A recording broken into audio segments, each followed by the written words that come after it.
What if the reason you feel stuck isn't because you're broken, but because you stopped hearing your own voice? These 5 tiny habits didn't just help me feel better. They helped me find myself again. And it all started with one quiet sentence I almost didn't say. The 5th habit might seem like the simplest one, but it was the moment everything shifted.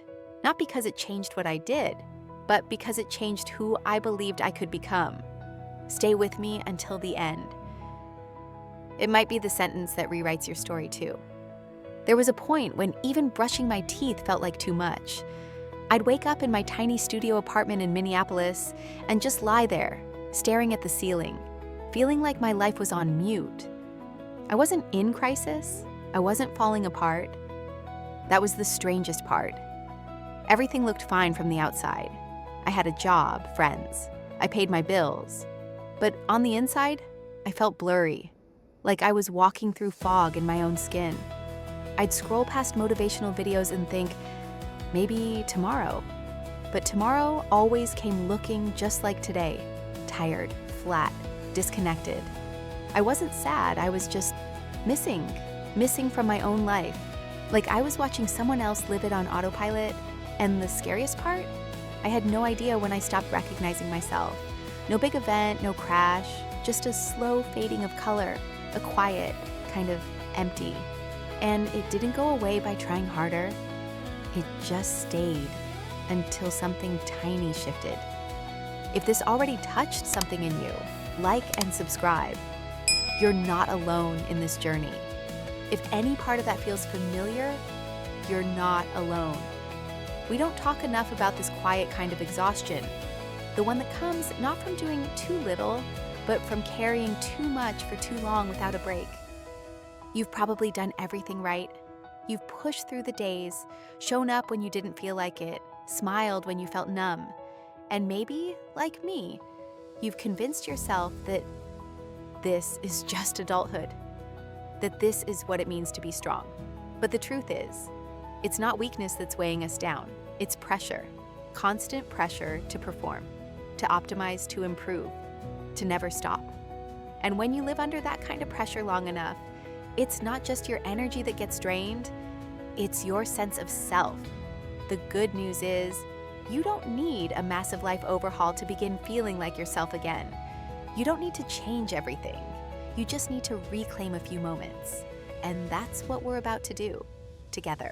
Today, I'm going to share with you 5 small habits that I committed to for 1 month. Habits so simple, they almost felt silly at first. But what they did wasn't just shift how I felt. They rewired how I saw myself. These weren't hacks or productivity tips. They were daily touch points that brought me back to who I was beneath all the noise. Each one takes less than 5 minutes. No special tools, no dramatic routines, just quiet, consistent moments of reconnection. I didn't do them perfectly. I forgot some days. I rolled my eyes at myself on others. But I kept coming back. And over time, something started to change.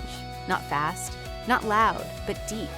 These habits were tested, not in a lab, but in the middle of my actual life, between dishes, meetings, and self-doubt.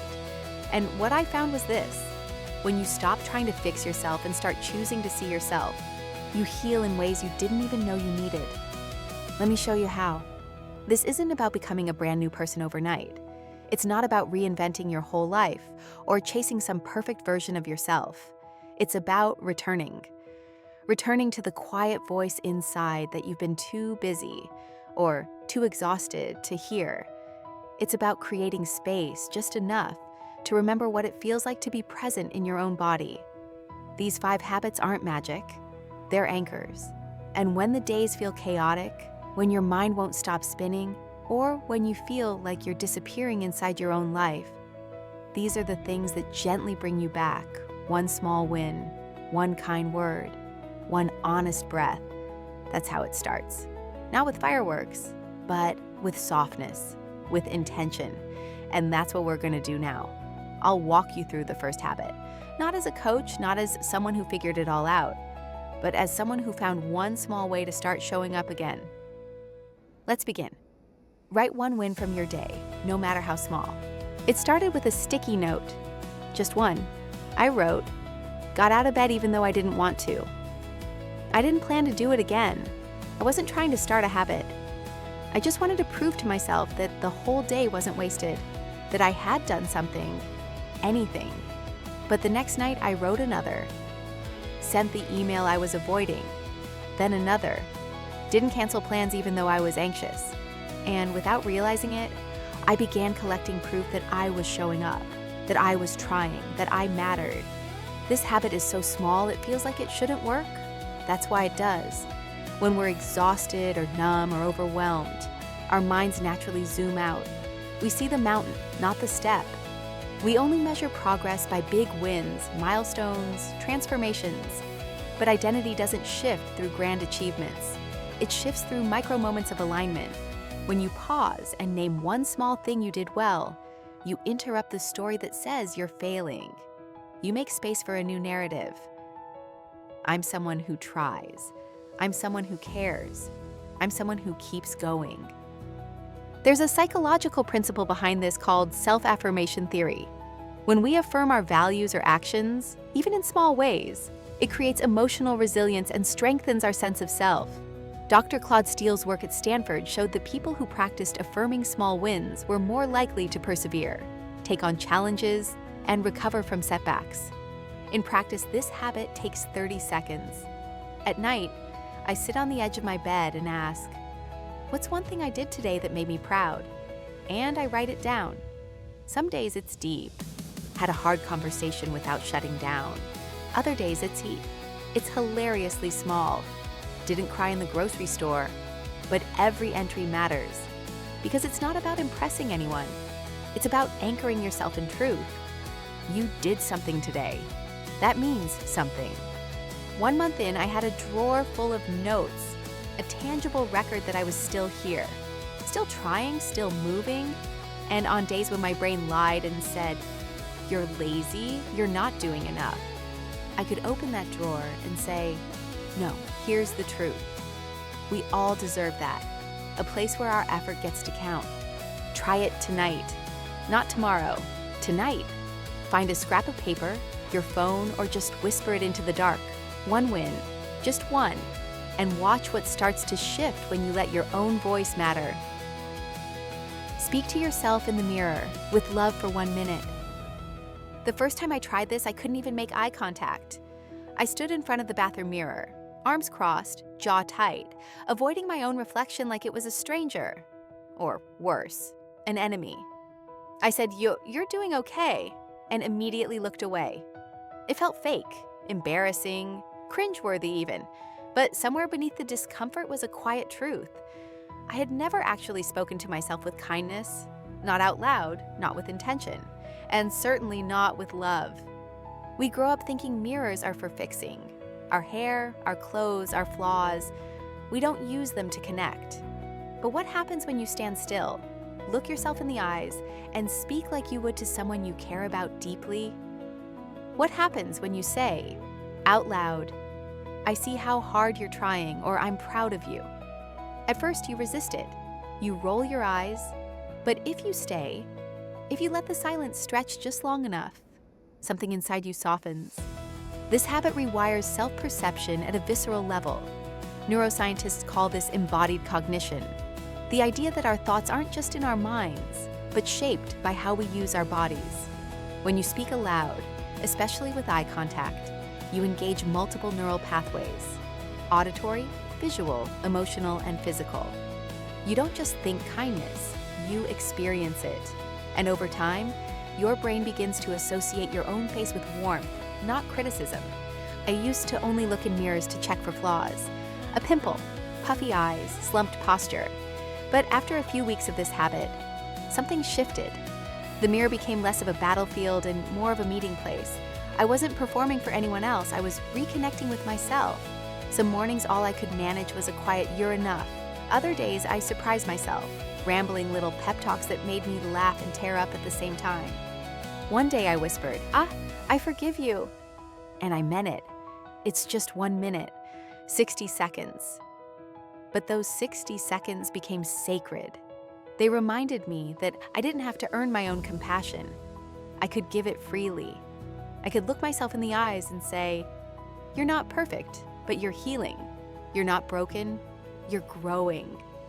If you try this, expect resistance. That's normal. That's the part of you that's been silenced too long. Speak anyway. Speak softly. Speak like you matter, because you do. Which of these first 2 habits spoke to you the most? I'd love to hear your story. Drop it in the comments so we can grow through this together. Visualize your future self for 3 minutes every morning. It felt strange at first, closing my eyes at 7 a.m., sitting in silence with my coffee still steaming beside me, trying to imagine someone I wasn't yet, someone I barely believed I could become. But that was the point. I wasn't visualizing a fantasy version of myself with a perfect life. I was trying to meet the version of me who had already made it through the mess I was currently in, the one who knew how to move through the world without apologizing for existing, the one who felt safe inside her own skin. 3 minutes. That's all I gave myself. I'd sit still, breathe in deeply, and ask one question. What does the version of me who's healed look like today? I'd picture her, calm shoulders, steady eyes, hands that didn't tremble when she reached for something she wanted. I didn't imagine fame or wealth. I imagined presence, peace, purpose. And as I did this day after day, something wild started to happen. I began making decisions from her perspective, not mine. I'd think, what would she do right now? And then I'd do it. Not always perfectly, not dramatically, but with more clarity. Because when you spend time with your future self, you start creating a path to meet her. You start walking like her, speaking like her, believing like her, and slowly, you become her. There's real science behind this. According to Dr. Hal Hershfield, a psychologist at UCLA, when we visualize our future selves, we strengthen our connection to them, and that connection increases motivation and reduces impulsivity. It's not just daydreaming, it's identity rehearsal. And every time we rehearse, we bring that self closer to the surface. Some mornings I couldn't see her clearly. She'd feel blurry, like a mirage. But I'd still sit there and try. Because showing up to that image, even on the days I didn't believe it, was an act of hope. It was me saying, "I don't know how yet, but I believe you're in there." This habit didn't make me unstoppable, but it made me intentional. It reminded me that I was allowed to grow, that I wasn't stuck, that who I am today isn't all I'll ever be. So tomorrow morning, before you touch your phone, before the world has a chance to tell you who you are, close your eyes. Ask the question and listen. She's there, waiting. Remove one thing each day that no longer serves you. There's something oddly liberating about letting go of what you've quietly tolerated for too long. The chipped mug you keep using even though it cuts your lip. The unread emails from subscriptions you don't remember signing up for. The worn-out apology you keep rehearsing in your head every night before you sleep. It doesn't matter if it's physical, digital, emotional, or internal. When you remove one thing a day that no longer serves you, you begin to clear space, not just in your environment, but in your identity. I started small, deleted 3 apps I hadn't opened in months, threw out a pair of shoes that hurt every time I wore them, unfollowed accounts that made me feel like I was always behind in life. The next day, I said no to a lunch I didn't want to attend. Then I archived a memory, an old voicemail I kept out of guilt, and I noticed something I hadn't expected. I felt lighter, not in a dramatic movie moment kind of way, but in the quiet corners of my day, like I could breathe a little easier, like I had room to exist. Letting go is hard because it forces us to confront the story we've been living inside. I might need it later. I can't just walk away. What if this is the best I'll ever have? But those thoughts aren't truth. They're fear. And fear loves clutter. It hides in the piles of stuff we're afraid to sort through. But the act of release is not a loss. It's an affirmation, a reminder that your peace matters more than your attachment. Psychologists talk about the endowment effect, our tendency to overvalue what we already own, even if it doesn't serve us. That includes habits, relationships, beliefs. We cling to them because they're familiar, not because they're right for us. But when you commit to removing one thing each day, you begin rewriting the script. You say, I trust myself to choose what stays, and that's powerful. By the end of the month, I had a drawer that closed without jamming, a calendar that didn't make me flinch, and a mind that felt, maybe for the first time in years, like it had space for something new. You don't have to declutter your whole life in a weekend. Just one thing. Today. A thought, a shirt, a task, a tone of voice you use on yourself. Pick one, let it go, and see what arrives in the quiet that follows. Have you ever let go of something and felt instantly lighter? Tell me in the comments. Your story might help someone else do the same. Say, one I am becoming. Sentence out loud. Daily. I remember the first time I said it. I was sitting in traffic on Interstate 94, sun hitting the side of my face, hand resting on the wheel. I whispered, I am becoming someone who trusts herself. And it felt awkward, like I was making a promise I had no idea how to keep. But I kept saying it, every day out loud. Sometimes in the car, sometimes in the shower, sometimes under my breath before falling asleep. I am becoming became a doorway, not into a fantasy, but into a version of me that felt reachable, imperfect, but real.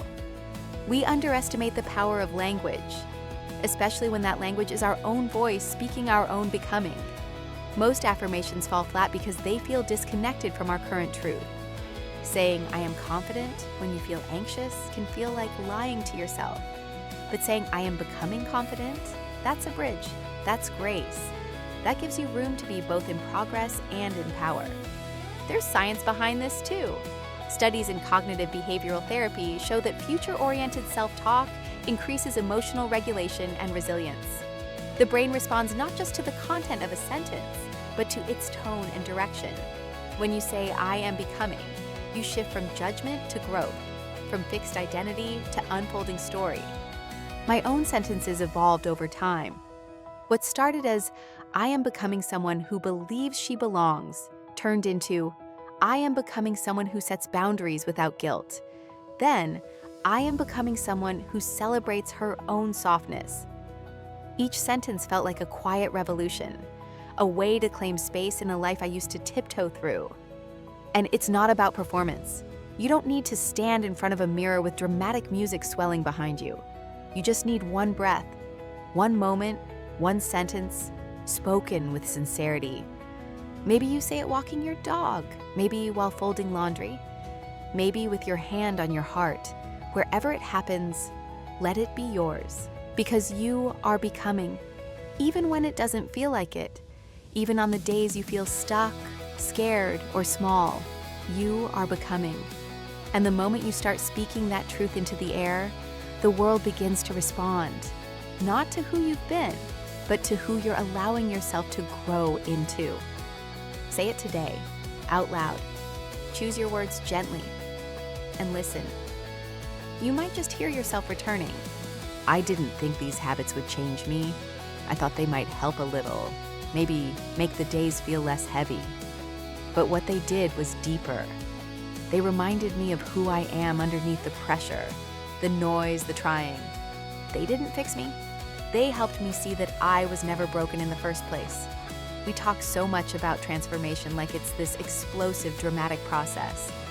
But for me, it looked like sticky notes, quiet mirror moments, whispered sentences in traffic. It looked like tiny acts of returning. I learned that confidence doesn't arrive all at once.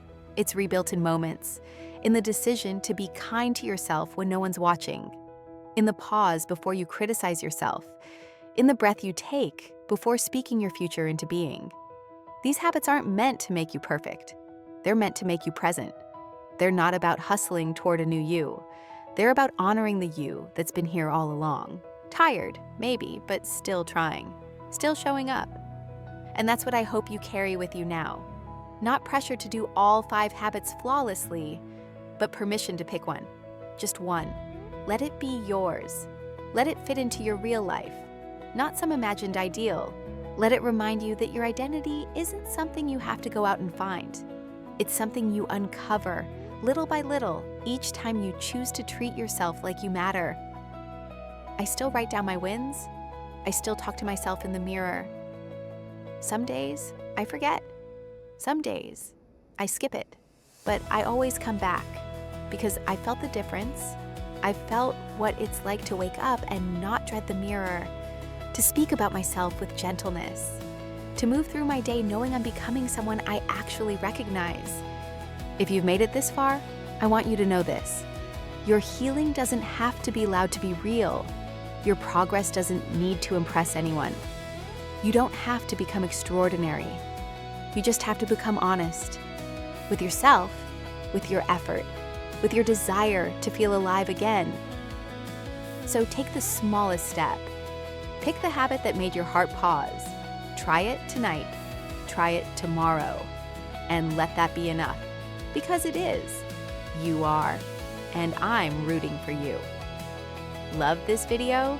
Leave a like, subscribe, and share it with someone who needs to hear this today.